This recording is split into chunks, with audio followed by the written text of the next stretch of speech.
DanteCast. Sejam bem-vindos. Este é o DanteCast, o podcast oficial do Instituto Dante Pazanese de Cardiologia. Eu sou Bruno Baccaro e comigo hoje, Dr. Ítalo Menezes. Seja bem-vindo, Ítalo. Fala, Brunão. Prazer enorme estar aqui, ainda mais com quem está aqui na nossa frente, né? Eu realmente sou muito fã do nosso convidado de hoje. E eu também, cara. Então eu vou apresentar.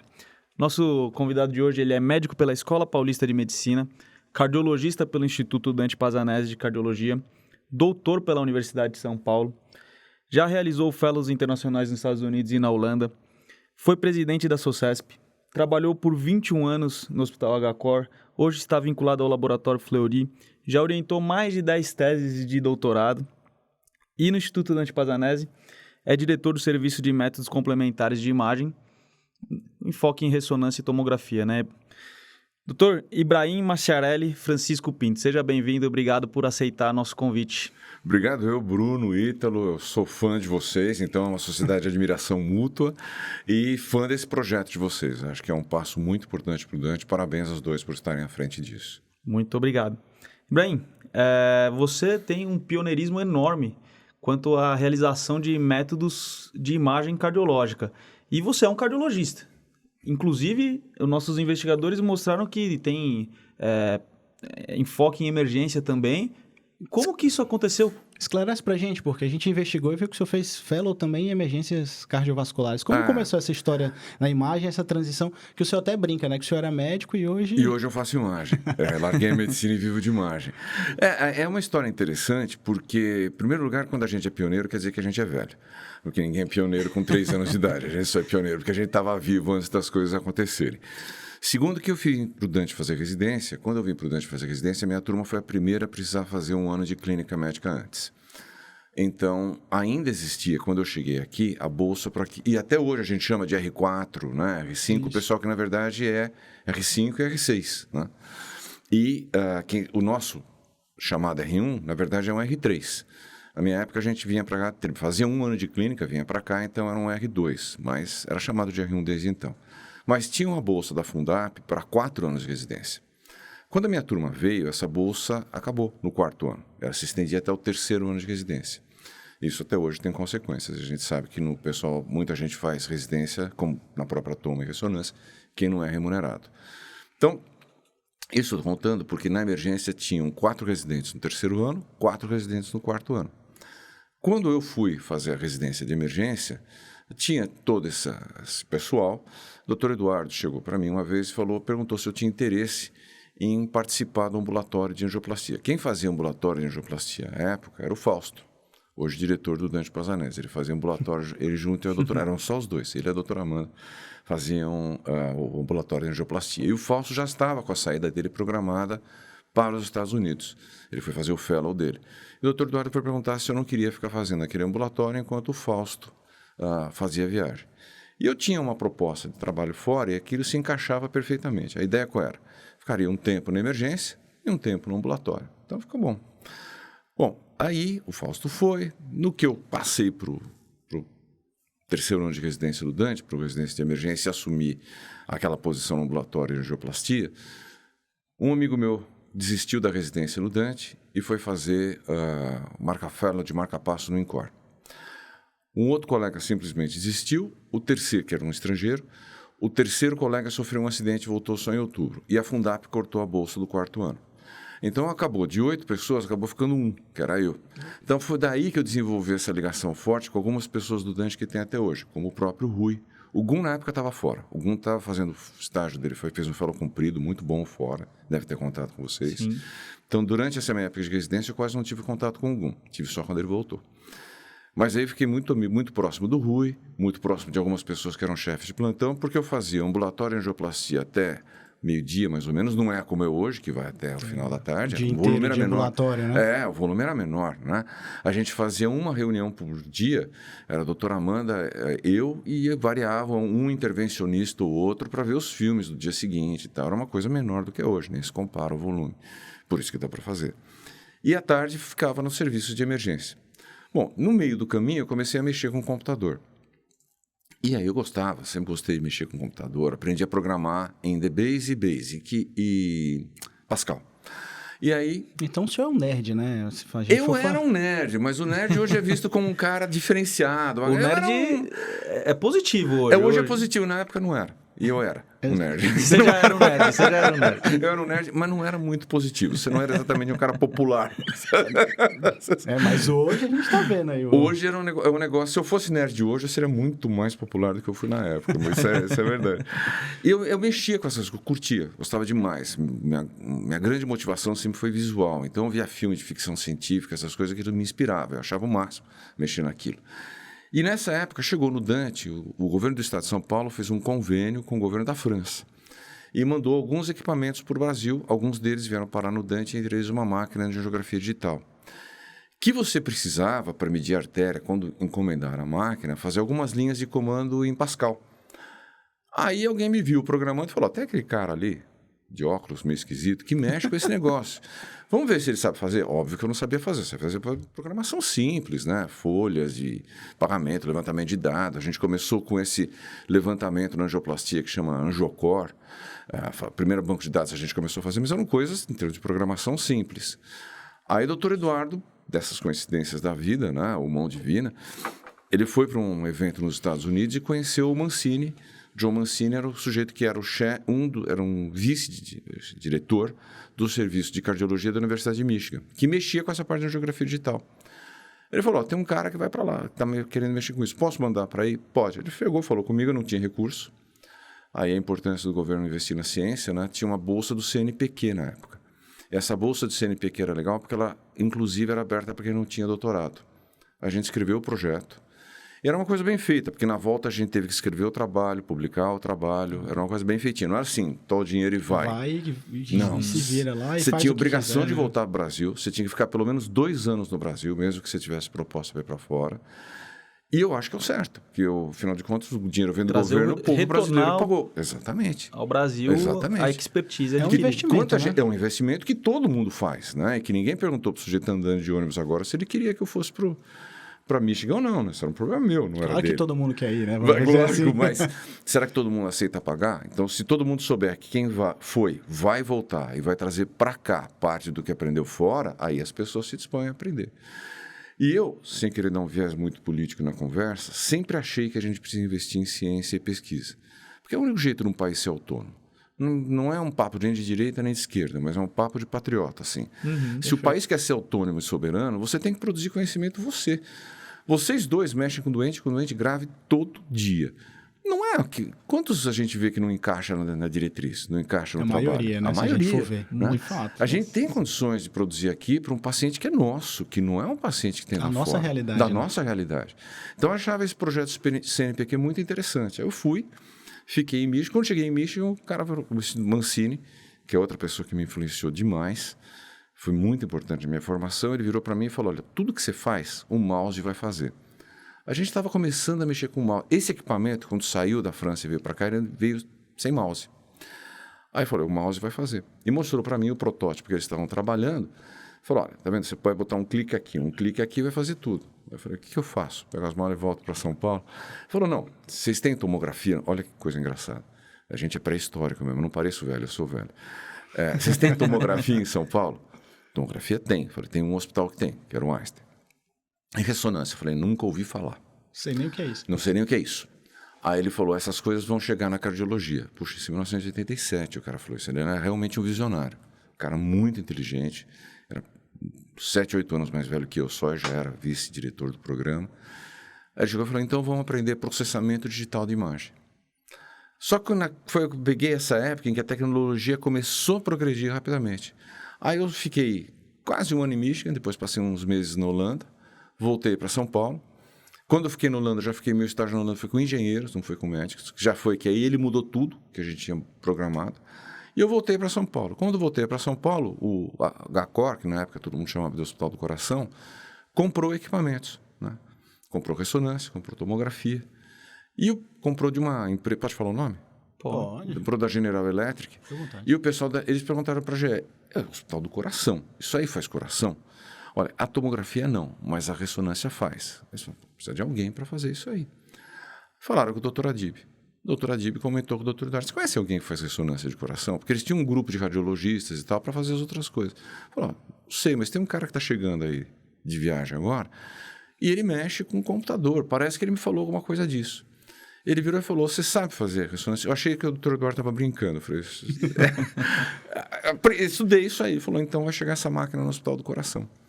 Então você começou pela ressonância? Comecei pela ressonância. Foi em 1990, foi em novembro de 1990, a máquina ficou pronta, a gente colocou o primeiro paciente e fez. Então o senhor foi o primeiro a laudar a ressonância no Brasil? Magnética de coração no Brasil. E o Hospital do Coração foi o 7º hospital do mundo a fazer ressonância de coração. Tá vendo, Bruno? Por isso que eu sou fã desse cara. Não, você sabe que coisa engraçada? Eu vou contar essa história para vocês. Não é para vocês serem fãs meus, não. Para vocês ficarem mais orgulhosos. Porque a gente está numa época sem esperança. País dividido, um lado contra o outro. A gente tem condição de fazer coisas que ninguém faz. Em 1994, teve o primeiro congresso da Sociedade de Ressonância Magnética em Atlanta, nos Estados Unidos. Eu nunca fui, depois a gente pode até tocar nesse assunto, nunca fui muito de me envolver com sociedades de imagem. Mas aquele eu fui, estava começando, queria ver o que tinha para aprender e tal. Aí foi lá um cara, mostrou 10 pacientes infartados, foi lá outro, mostrou 50 pacientes com insuficiência mitral. Eu esperando para mostrar meus trabalhos. Era um congresso que tinha 2 ou 3 aulas e o resto era só tema livre. Era 2 dias. E aí, quando eu fui mostrar, eu mostrei assim, 260 aortas, 180 infartos. Eles não acreditavam. Absurdo, né? Eles não acreditavam. Só que eu sabia que eles não iam acreditar. Então, o que eu fiz? Eu levei uma fita cassete comigo com todos os exames gravados. Falei, quem quiser ver, está aqui. Pode fazer cópia que está aqui, porque eles duvidaram do número. Então, a gente não só fazia, como a gente fazia clinicamente coisas que eles não faziam.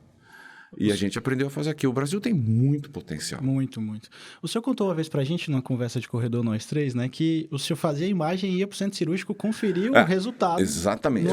Eu ia perguntar justamente isso, porque eu imagino que não existiam livros de ressonância do coração. Não. Aonde que surgiu o conhecimento? Como você buscou esse conhecimento para soltar um laudo? Bruno, essa pergunta é muito legal. Curioso com isso. Essa pergunta é muito legal porque ela mostra como a gente pode fazer coisas aqui, dentro da casa da gente. Às vezes a gente olha muito para fora, mas a gente pode fazer dentro de casa. Você tem que ter parceiros.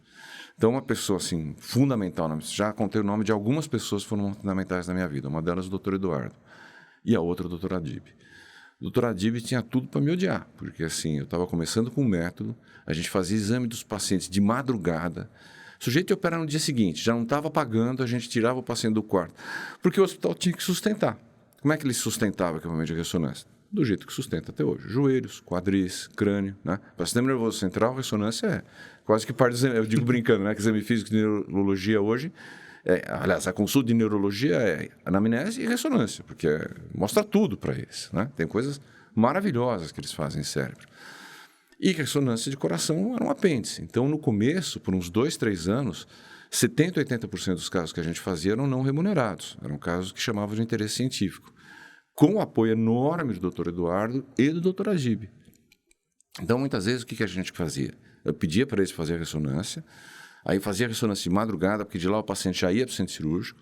Uma outra pessoa que foi muito parceira na época, não posso deixar de citar, foi o Ricardo Pavanello, e 2 colegas lá do Hospital do Coração, o Marcos Barbosa e o Ian Newton, que também sempre se relacionavam, vinham conversar com a gente. E aí o paciente operava e eu entrava no centro cirúrgico para saber o que era aquele grau de cinza mais claro, mais escuro, aquela parte que batia, que não batia, para a gente descobrir o que era. Claro que no começo o índice de acerto era baixíssimo, né? Mas também os pacientes não precisavam daquilo para operar, era quase que uma curiosidade. E com o tempo a gente foi aprendendo e foi daí que eu descobri que o meu caminho nunca seria das sociedades de imagem. Porque se eu fosse aprender sociedade de imagem, a gente vive numa instituição que você não tem... Hoje você tem um pouco mais, mas na época você não tinha acesso a engenheiro, físico, essas coisas. Então, não... Sabe, se eu chegasse aqui, uma nova sequência de flip angle um pouco alterado para dar um maior peso em T1 na imagem, ia falar sozinho. E não ia resolver problema de paciente nenhum. Então, eu descobri que o meu caminho aí era chegar perto do clínico, para descobrir o que o clínico precisava saber, o que o cirurgião precisava saber, que com o método eu pudesse apresentar. Então, se não fosse essas visitas ao centro cirúrgico, para saber que aquela parte mais escura era a fibrose, a placa mais clara era a gordura, a gente nunca ia chegar onde a gente chegou no sistema de desenvolvimento de ressonância aqui. Quando chegou o ano de 94 a 95, a gente tinha um volume absurdo de dados que ninguém mais tinha, E a ressonância era uma realidade. E aí, outra pessoa importante foi o Paulo Chacura entrou na história. Porque a gente começou a fazer, Paulo Chacura e o Jarbas, que a gente começou a fazer ressonância de placa. E a placa que dava para ter acesso era a carótida. Então, o que a gente fazia? A gente fazia a ressonância do paciente antes da cirurgia, o paciente operava. Eles tiravam para nós, eles faziam endarterectomia de placa. Eles passavam a placa para nós e a gente fazia a ressonância da placa. Fora do paciente. Era maravilhoso. A gente levou esse trabalho uma vez para um congresso europeu e aí isso abriu o caminho para a gente chegar nos cirurgiões vasculares. Tinha a época o Pedro Poescher, o chefe aqui no Dante, a gente desenvolveu um relacionamento muito bom e com o Nilo até hoje por causa disso. Porque a gente percebeu que tinha chance de fazer ressonância sem contraste e estudar a placa de carótida. Era muito legal, você via hemorragia, via coisa... Porque você vê a placa de um vaso que mexe pouco, né? Porque na coronária é mais complicado fazer imagem. Então foi por isso que a minha ligação até hoje, e eu acabei parando na SOCESP, essas coisas todas, porque eu descobri que o meu caminho, pelas características do Dante e do Hospital do Coração, seria um caminho ligado à prática clínica, não um caminho de bancada. Você é um excelente clínico. É impressionante, né? Eu acho que eu sou excelente quando eu fico quieto. Ele tá com a gente lá no Heart Team, mas ele participa de outras discussões clínicas. E ele já tinha comentado com a gente, né? Que tem que estar do nosso lado, porque ele tem que entender o nosso problema e o do paciente para resolver. Começa a fazer sentido. Muito sentido, né? Se um dia eu escrevesse um artigo, pessoas que eu gostaria de ter convivido e não convivi, uma delas seria o Steve Jobs. Perdão, é o Steve Jobs mesmo. Porque o Steve Jobs, a criação do iPhone é um negócio que eu acho maravilhoso. Ele descobriu uma coisa que todo mundo não vive sem, ninguém vive sem hoje, mas que antes de ele inventar, ninguém nem imaginava que aquilo existia. Eu acho que essa é a filosofia principal de vida, você descobrir a necessidade das pessoas e oferecer para elas uma solução que elas nem imaginam que existe, mas que vai ser fundamental na vida delas depois. Essa eu acho que é a grande coisa da gente fazer coisas novas. E você acha que, qual característica pessoal que fez você ter esse caminho, que foi um caminho que, pelo que eu consegui entender da história que você contou pra gente, houveram talvez algumas coincidências da vida, né? Então, você chegou à máquina no Nogacor, mas tudo bem, a vida te deu essa possibilidade. E você abraçou, você, com a sua criatividade, qual a característica que você diria que foi o gatilho, ou perseverança, porque a coisa não existia ali, você foi atrás, você começou uma coisa que hoje é extremamente, parece que é rotina pra gente, né? Então, eu fico tentando entender. O paralelo com o iPhone é interessante por isso, porque antes do celular as pessoas se viravam, mas hoje parece que você não faz nada sem um celular. Exatamente. E isso me fez lembrar uma vez uma conversa com o Edson Romano. Eu estava assim, terminando desses pacientes de madrugada, ele estava chegando, era umas 6:30 da manhã. E aí eu comentei, estava fazendo pouco exame, ele falou, fica tranquilo que um dia isso aqui vai estar cheio.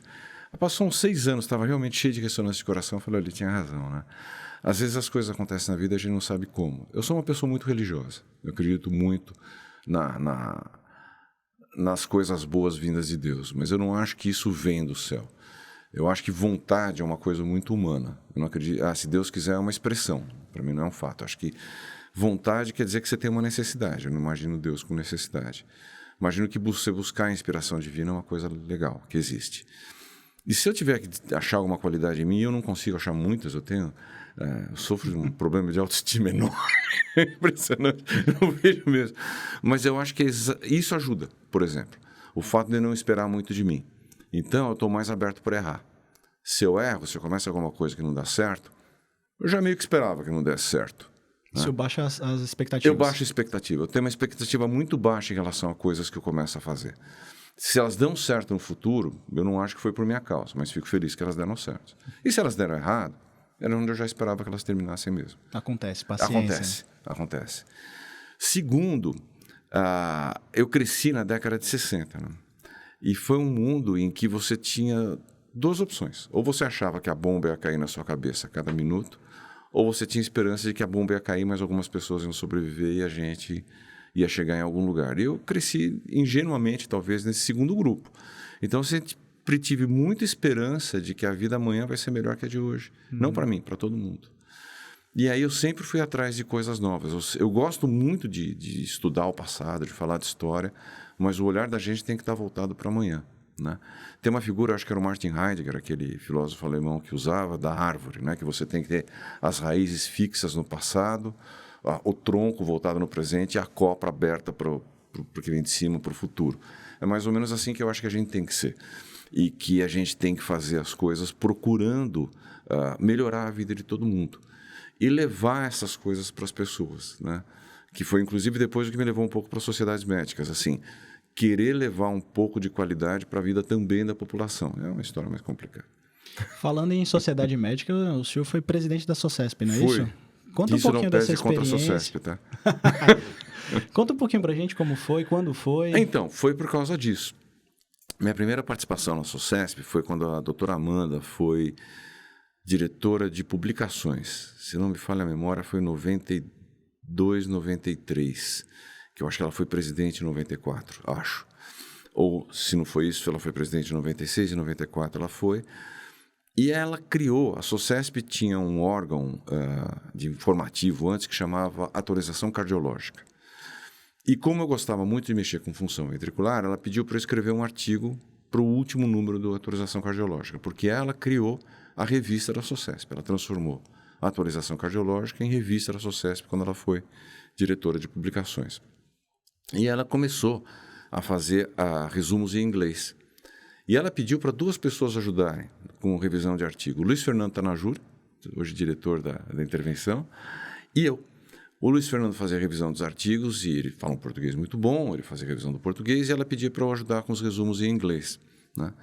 E a gente acabou... E aquilo eu percebi que ali tinha uma coisa muito interessante, que era descobrir talentos em outros lugares do Estado, né?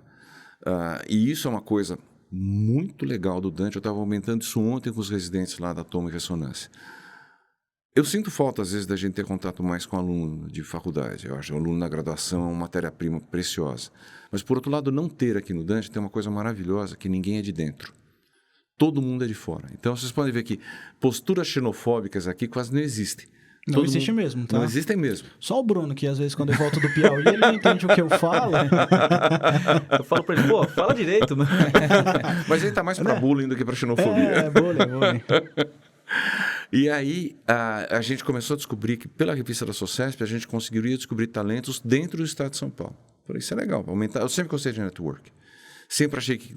Estou usando essa palavra agora, não gosto, mas enfim. Relacionamento. Sempre gostei. Alguém brincou agora no congresso da SOCESP que para eu chegar do auditório 1 ao auditório 3 eu levo meia hora, de tanto que eu vou parando no caminho. Porque eu conheço muita gente, eu gosto disso. Isso é uma coisa que realmente eu gosto, eu faço com prazer. Tem gente ali que eu paro e converso, a pessoa nunca me encaminhou um doente na vida, não é interesse comercial. É que eu gosto mesmo de ouvir das pessoas histórias, ouvir coisas, sentir como é que é a vida delas, porque você vai aprendendo com isso, você vai melhorando com isso. Então eu vi que a SOCESP era uma coisa interessante. E o congresso da SOCESP, na época, já era um congresso legal e já estava dando pinta de que ia ser melhor que o da SBC. Essa sociedade é legal.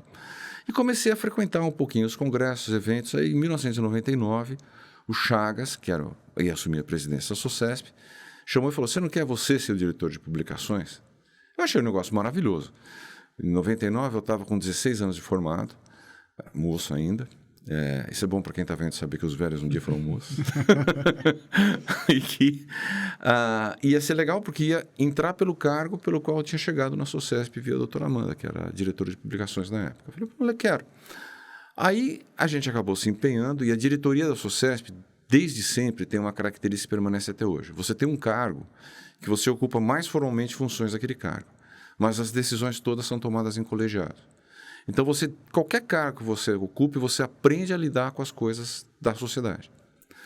E aí, na gestão seguinte, que foi do Otávio Coelho, queridíssimo amigo de Campinas, eu fiquei fora, mas ele me fez diretor científico do Congresso de 2004 e presidente do Congresso de 2005.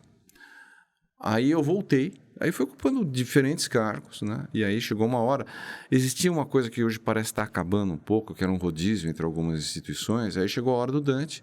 E tem pelo Estatuto da SOCESP, você precisa ter sido pelo menos 2 vezes diretor executivo. Então, aí, quem preenchia a característica de ter sido 2 vezes diretor executivo e era do Dante, era eu, e eu acabei indo para lá.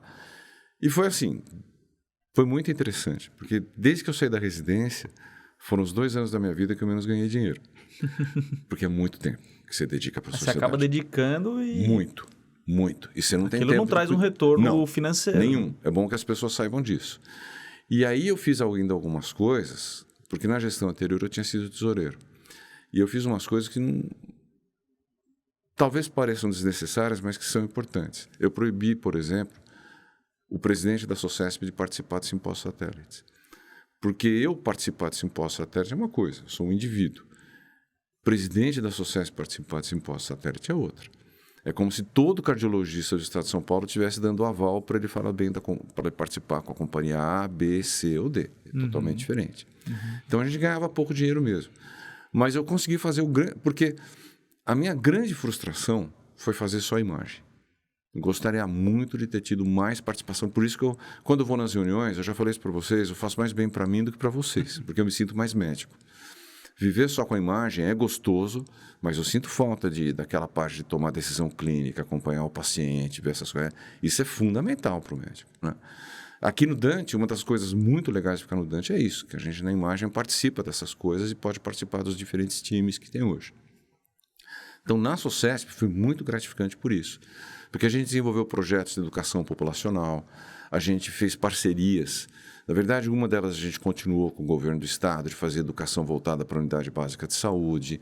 A gente preparou oficinas para essas pessoas. Então, a gente divulgou. A gente foi parar no Jornal Nacional, no Jornal Hoje, na época, Instagram. Parece tanto tempo atrás, né? Foi 2016, 2017, 2015, 2016. Mas, na época, Instagram, Facebook não tinham a relevância que tem hoje. A relevância ainda era televisão. A gente foi parar na Folha, no Estado, no Jornal Hoje, no Jornal Nacional, nesses Bom Dia São Paulo, SPTV algumas vezes, no Jornal da Band algumas vezes, no da Record outras tantas e até no SBT. Através de projetos da SOCESP. Da SOCESP.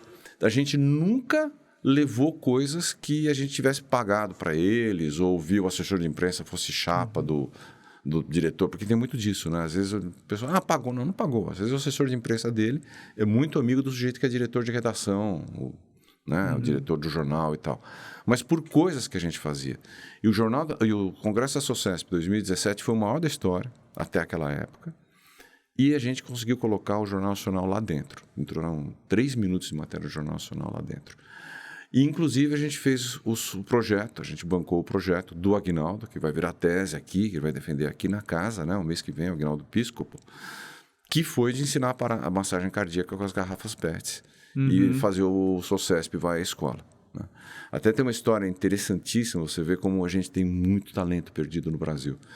Eu me lembro que meus filhos eram pequenos, a gente passava de carro em frente a favelas, eu sempre comentava com eles, aí dentro dessas favelas a gente tem muita medalha de ouro e muito prêmio Nobel desperdiçado.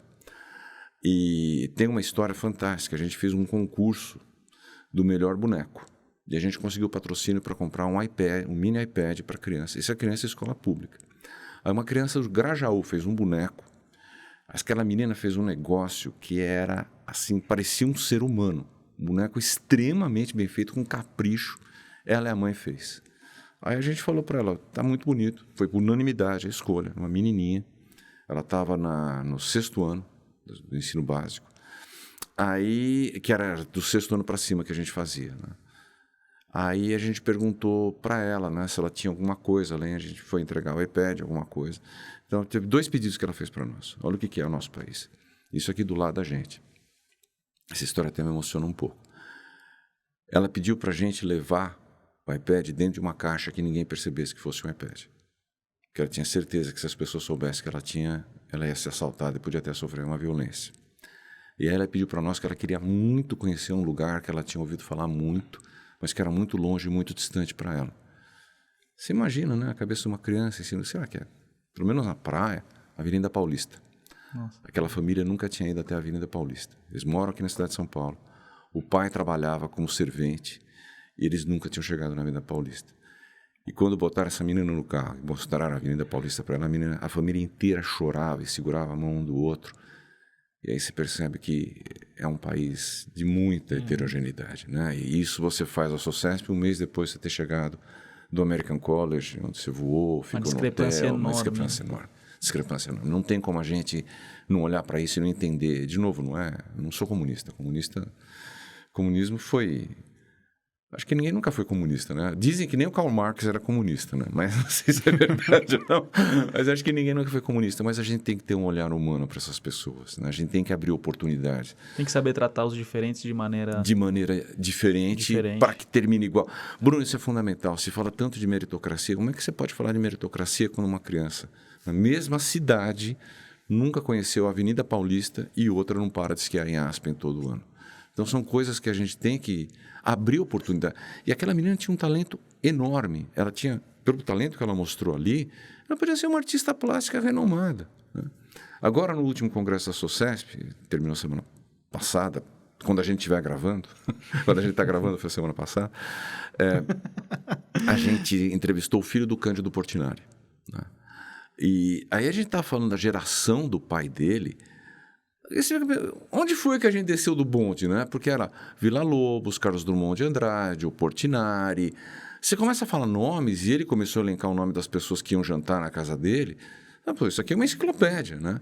Você podia escrever uma enciclopédia de arte, ciência, cultura só com brasileiros. Em algum momento a gente desceu do bonde.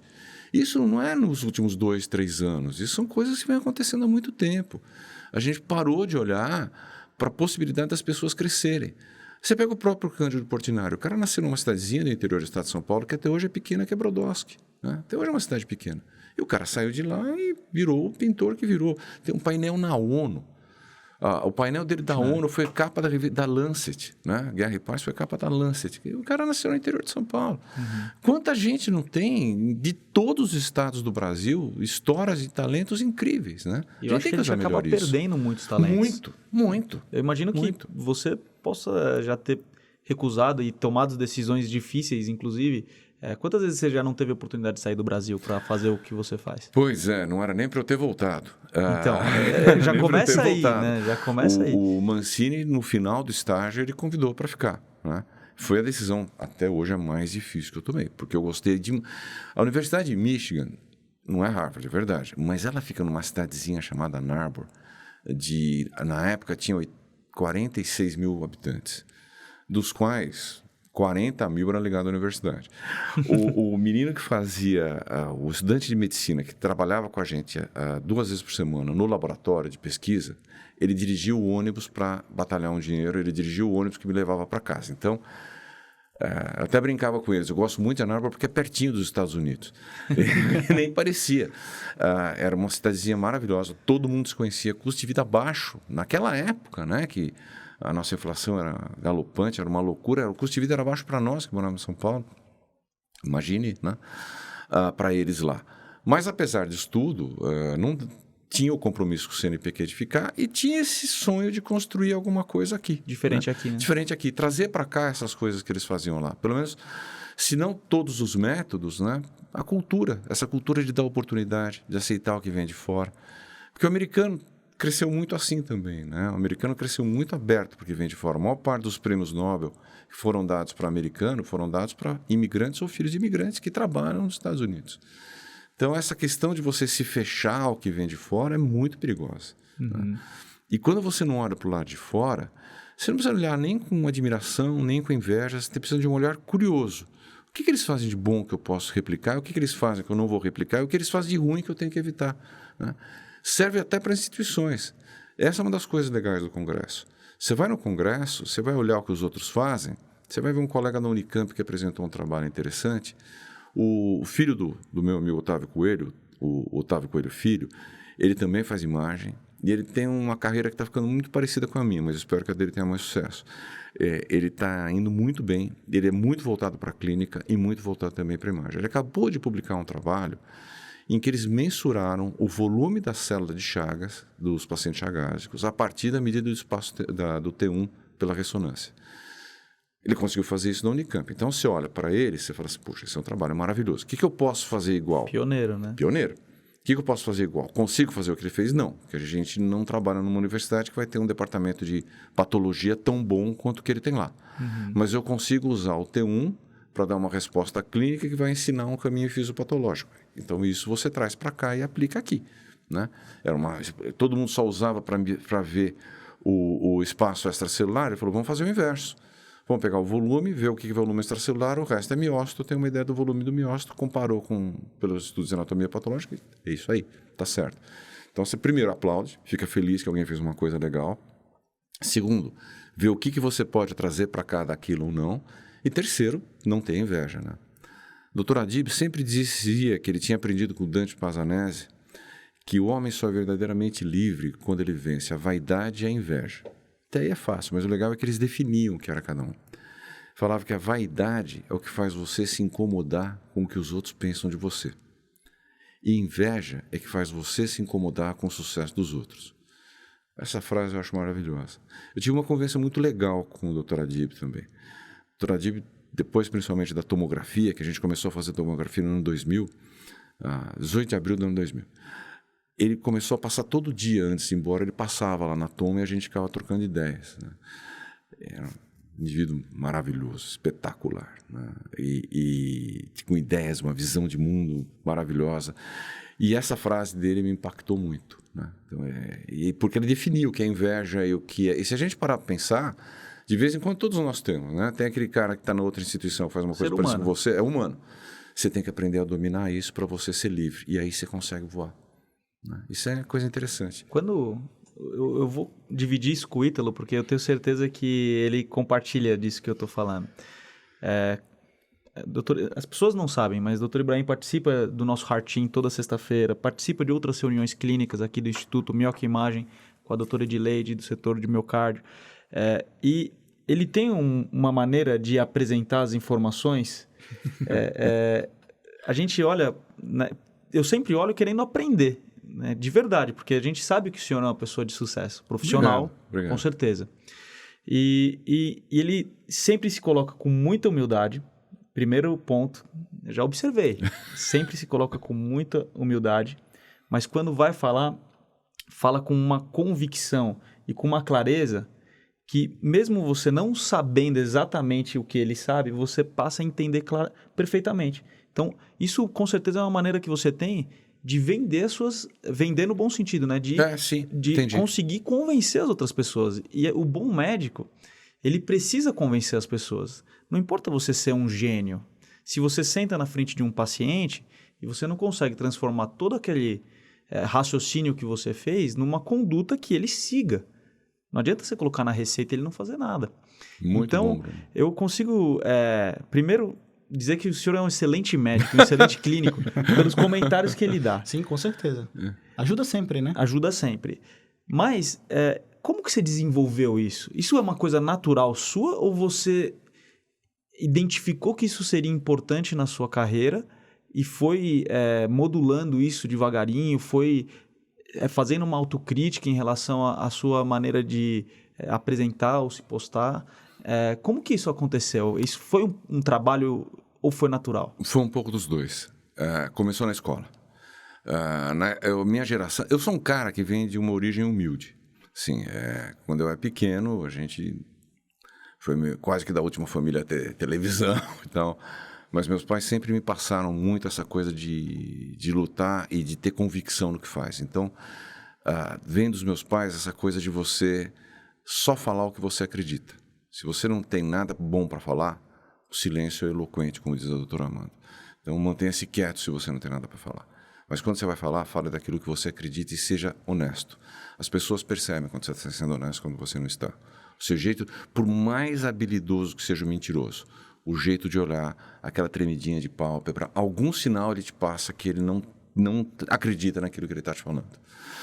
E isso foi uma coisa que depois, quando eu cheguei na Escola Paulista de Medicina, e foi muito bom ter ido, porque era gratuita, a escola na época vivia uma época de ouro ainda, e eu peguei uma geração de mestres assim, e de novo, dessas coisas de Deus, de que a última geração de grandes mestres assim estava se aposentando e a gente ainda pegou os caras.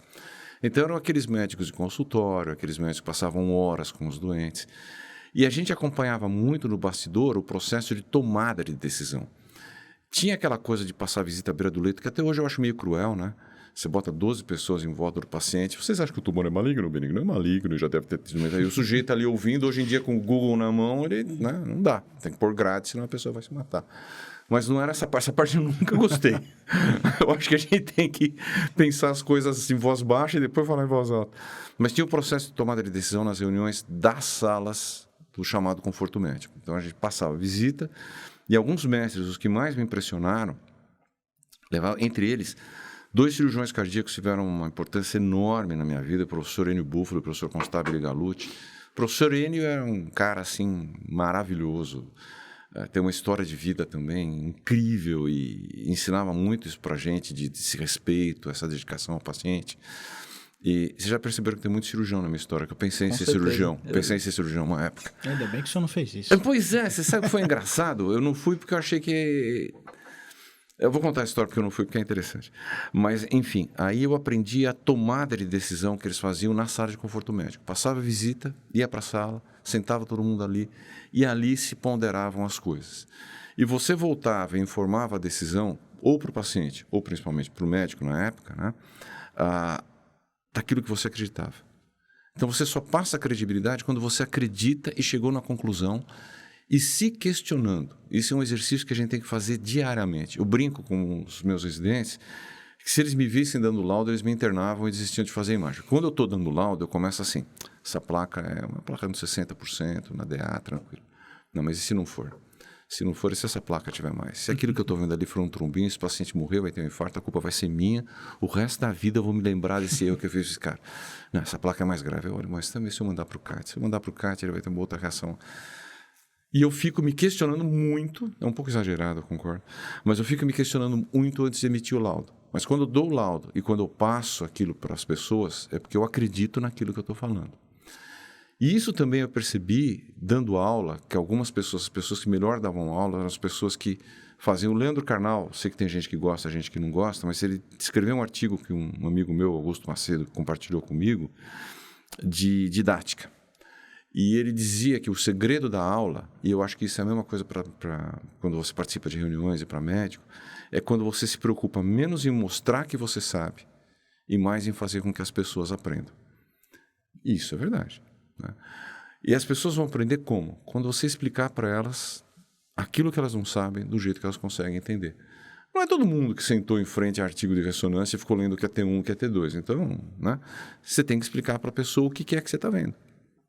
E isso vale para quando você fala com o paciente, isso vale para quando você dá aula, isso vale para quando você fala com os colegas. Então, quando eu fui vendo essas coisas, eu percebi que a única maneira de você fazer a diferença era fazendo a diferença. Era levando a informação para as pessoas que elas não tinham.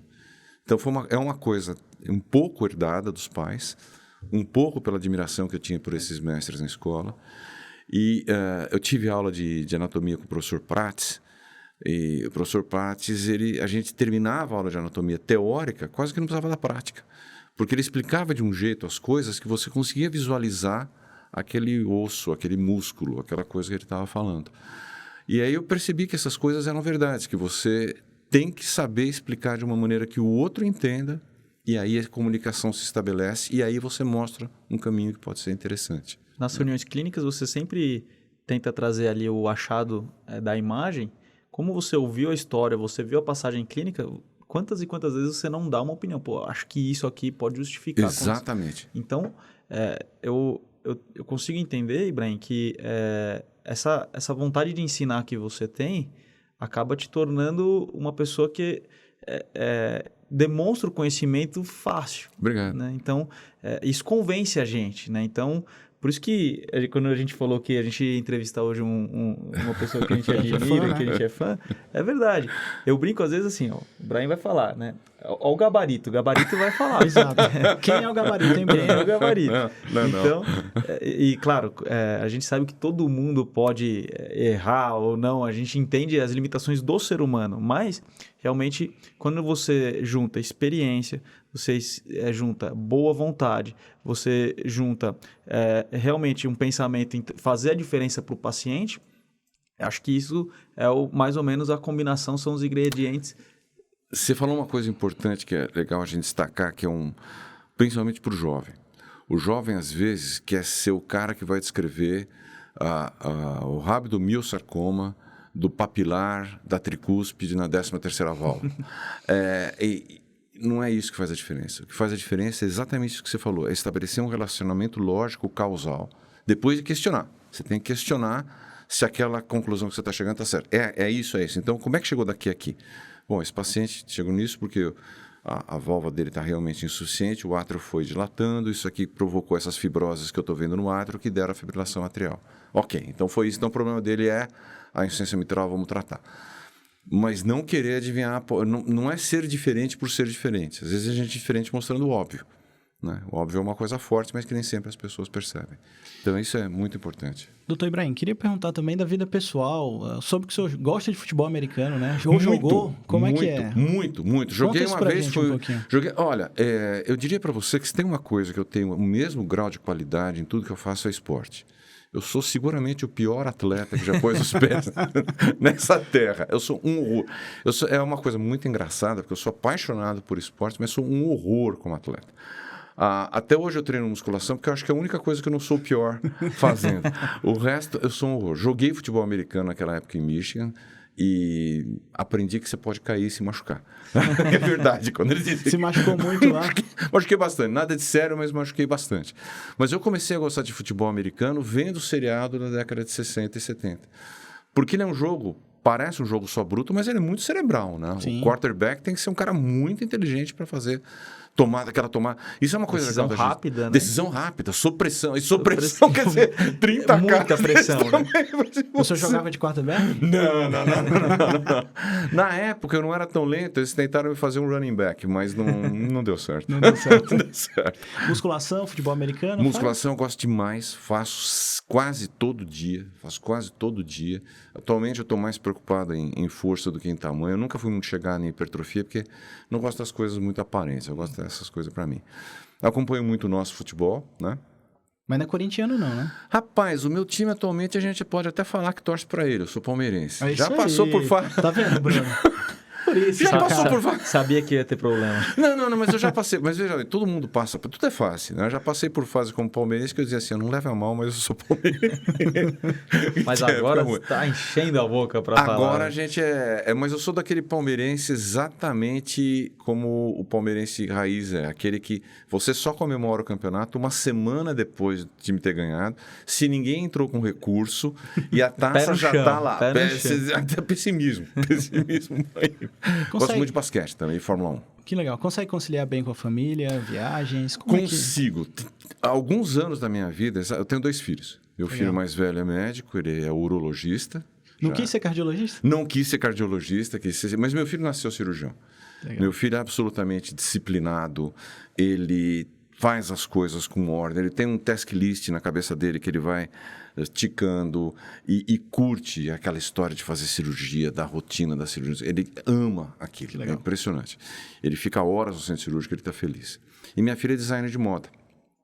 Minha filha, quando nasceu, ela nasceu em 92, os primeiros 2 ou 3 anos ali, foi o período que eu fui mais ausente na vida deles, porque fazia os exames de ressonância, ficava até tarde.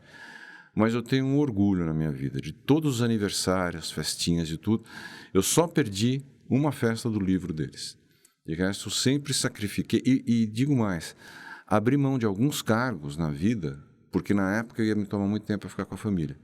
E eu não me arrependo, porque todo enterro que eu vou, quem está carregando o caixão é o filho, quem está chorando é a viúva, é o irmão, sabe? É a pessoa que realmente gosta de você. E os amigos, mas amigos de verdade. E para isso, para ter amigos, você não precisa ocupar cargo, você não precisa ter posição, você não precisa de título. Então, sempre fiz escolhas, algumas delas eu poderia ter ocupado. Vou dar um exemplo para vocês. Às vezes as pessoas perguntam para mim da Sociedade Brasileira de Cardiologia. Eu não tenho intenção de concorrer, nunca concorri. Já participei de comissão científica de congresso, porque para você se dedicar para a Sociedade Brasileira de Cardiologia, como ela precisa que você se dedique, você tem que fazer quase que um trabalho integral. Olha o tamanho do país, né? Olha o que você vai ter que fazer, você vai ter que verdadeiramente... Vai ter que pensar em nível Brasil. Se já é difícil ser presidente da SOCESP, você imagina abrir mão de todas as suas atividades profissionais para cuidar do país, né? E a gente sabe que tinha muita coisa para fazer pela Sociedade Brasileira de Cardiologia. Tanto é que a gente participou, eu tive uma outra participação, agora que a gente mudou o estatuto dela e acabou com a figura do presidente. Não tem mais presidente, agora é um conselho.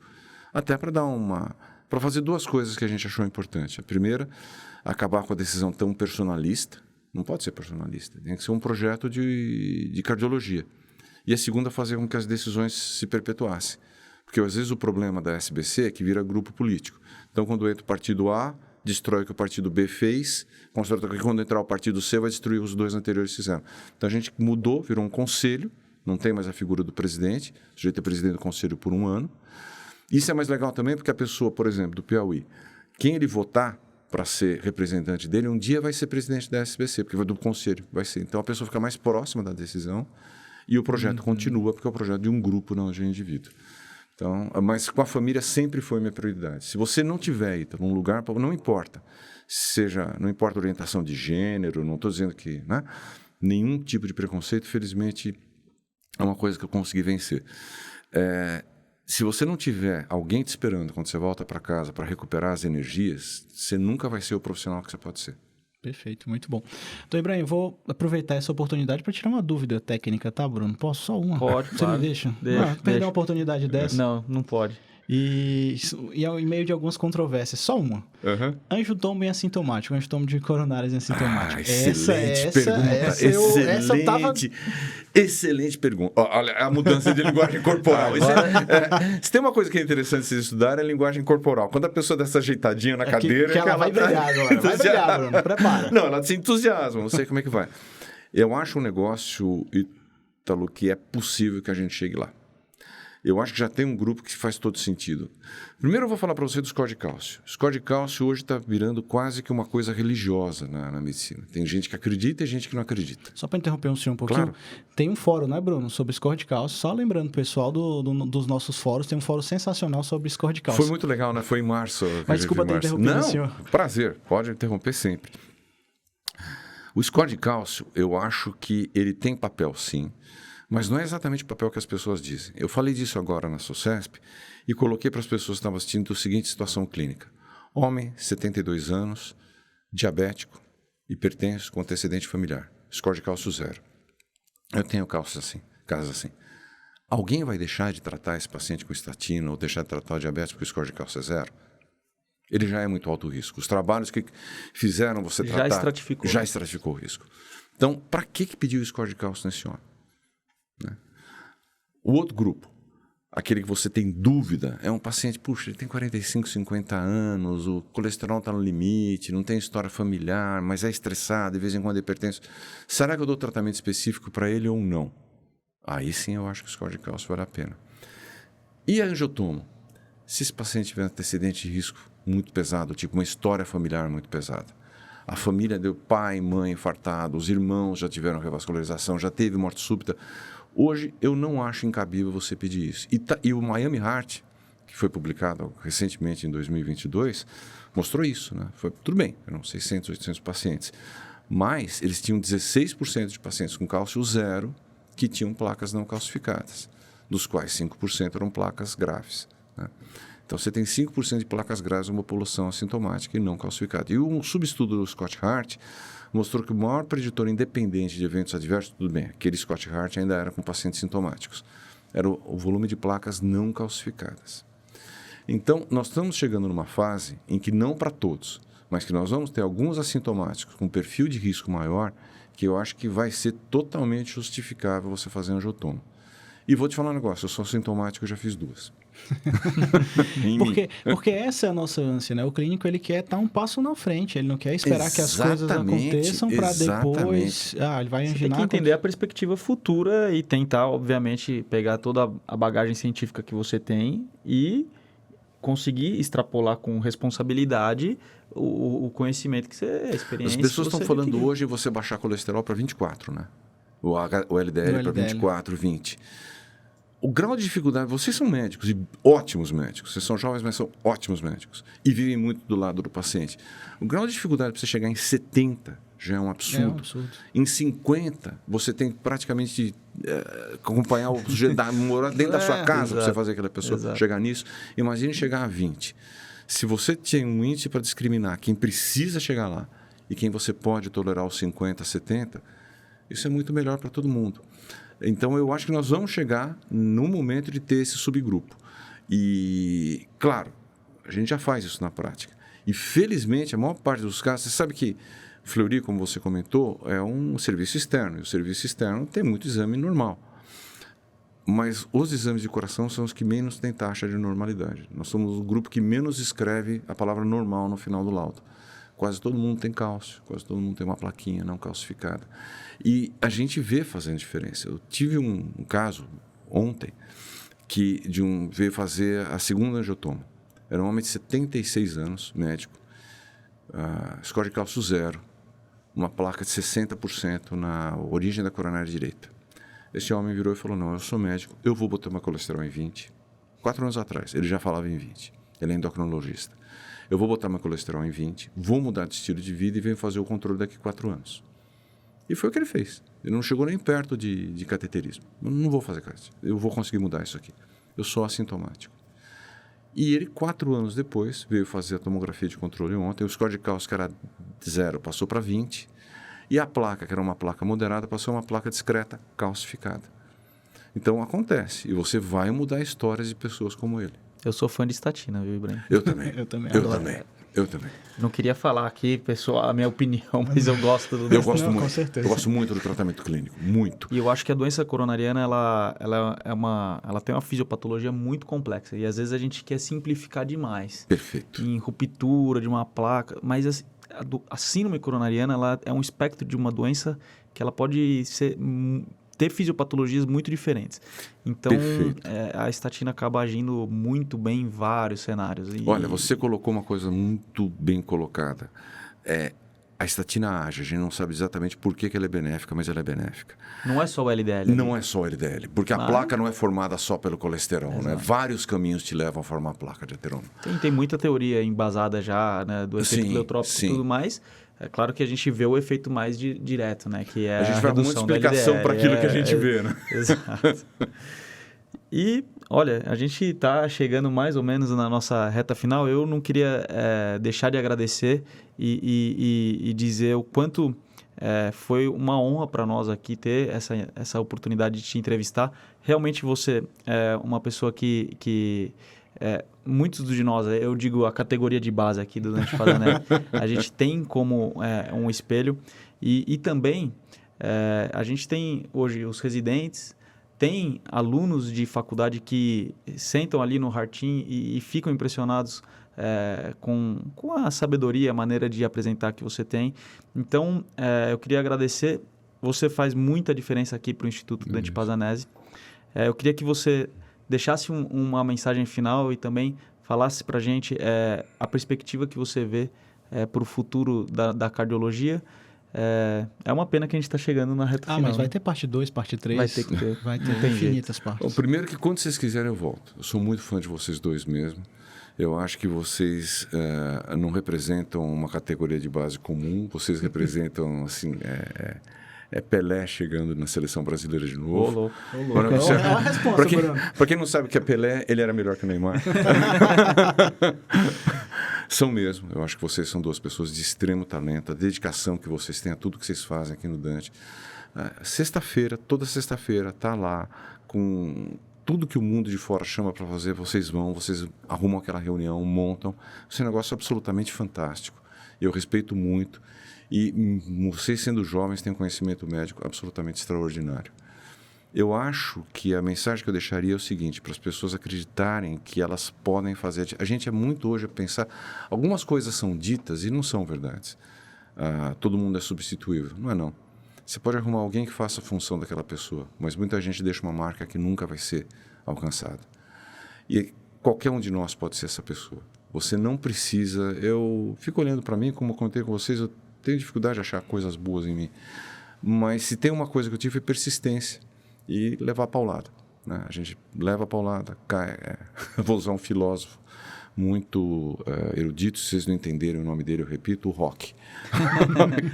No Rock Balboa, né? Tem aquele que virou até coisa na internet. Excelente referência. É maravilhoso, né? É maravilhoso. A hora que ele vira para o filho dele e fala assim, a vida não é feita de arco-íris e flores, e a vida não quer dizer quantas vezes você bate, quantas vezes você ganha, mas quer ver quantas vezes você apanha, cai e é capaz de se levantar de novo. É simples, é o Rock, mas é exatamente isso. A gente vai chegar em algum lugar na vida se a gente não se importar em cair e levantar inúmeras vezes. E para quem é médico, acho que 2 coisas eu posso falar. O paciente sempre em primeiro lugar. E se você não quiser ter problemas, resolva o problema do paciente. Se o paciente for feliz, você vai ser feliz.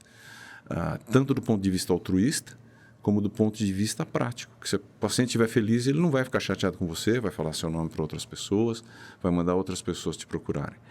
Então, eu acho que a cardiologia, às vezes a gente cai na tentação de se colocar no centro das coisas, né? Porque a gente mexe com o coração. Mas se a gente imaginar, o coração é um órgão que vive para servir o corpo. O que é a função ventricular? Sistólica.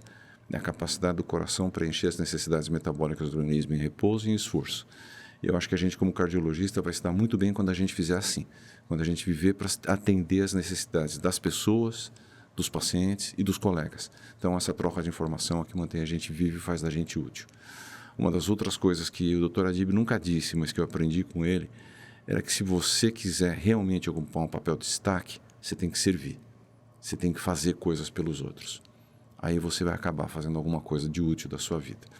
Se você é bom, se você é ruim, se você é uma pessoa de sucesso ou não, isso é problema dos outros. Os outros que decidam. Você tem que estar satisfeito com as coisas que você faz, terminar o dia e dizer, puxa, pelo menos uma pessoa vai viver um pouco menos mal hoje porque eu fiz alguma coisa por ela. Essa é a mensagem que eu queria deixar. Maravilhoso. Perfeito, doutor Ibrahim. Muito obrigado, viu? Obrigado eu pelo convite. Parabéns pelo trabalho. Vai dar, apesar de mim, vai ter sucesso. Te manda a data da parte 2. Combinados. Um abraço. Obrigado, Ibrahim. Valeu, pessoal. Até mais. Tchau, tchau. Tchau, tchau. Uma produção Fundação Adib Jatene.